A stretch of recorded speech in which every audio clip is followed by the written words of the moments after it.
প্রধানমন্ত্রী কৃষক সম্মান নিধি কর্মসূচির মাধ্যমে দেশের সর্বত্র কৃষকদের আর্থিক সাহায্য কেন্দ্রীয় সরকারের।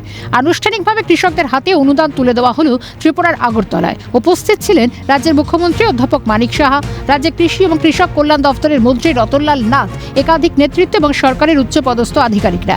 কাশী থেকে ত্রিপুরায় বিশেষ অনুষ্ঠানে ভার্চুয়ালি সামিল হয়েছিলেন প্রধানমন্ত্রী নরেন্দ্র মোদী।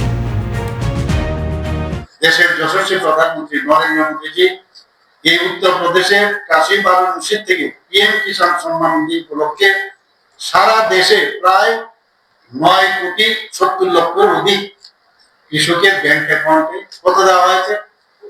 20,500 কোটি টাকারও বেশি ডিজিটাল পদ্ধতিতে একটা বোতাম টিপে সরাসরি মানুষের 20তম কিস্তি পৌঁছে।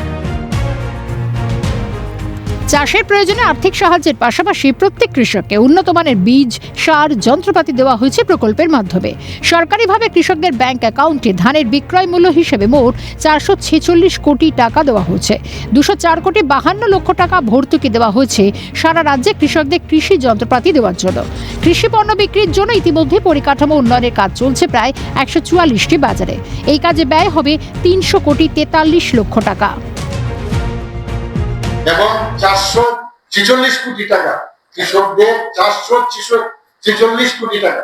ভাবুন আপনারা, সরাসরি ডিবিটির মাধ্যমে মাননীয় প্রধানমন্ত্রী যেমন শিখিয়েছেন, আমরাও সেইভাবে কিন্তু তাদের অ্যাকাউন্টে আমরা মোট এখন পর্যন্ত 2,06,742টি সয়েল হেলথ কার্ড বিতরণ করা হয়েছে। শনিবার আগরতলায় অনুষ্ঠানে পশ্চিম জেলার বিভিন্ন এলাকা থেকে প্রায় 70 জন কৃষক অংশ নেন। কৃষকদের হাতে তুলে দেওয়া হয় সয়েল হেলথ কার্ড। অনুষ্ঠান শেষে ন্যাচারাল ফার্মিং এর প্রদর্শনীও ঘুরে দেখেন মুখ্যমন্ত্রী মানিক সাহা, অন্যান্য একাধিক গণ্যমান্য ব্যক্তিরা। এক ত্রিপুরা শ্রেষ্ঠ ত্রিপুরা এবং এক ভারত শ্রেষ্ঠ ভারত গড়ার কাজে সবাইকে এগিয়ে আসার আহ্বান জানান ত্রিপুরার মুখ্যমন্ত্রী অধ্যাপক মানিক সাহা। Debashis Basu report, Calcutta news.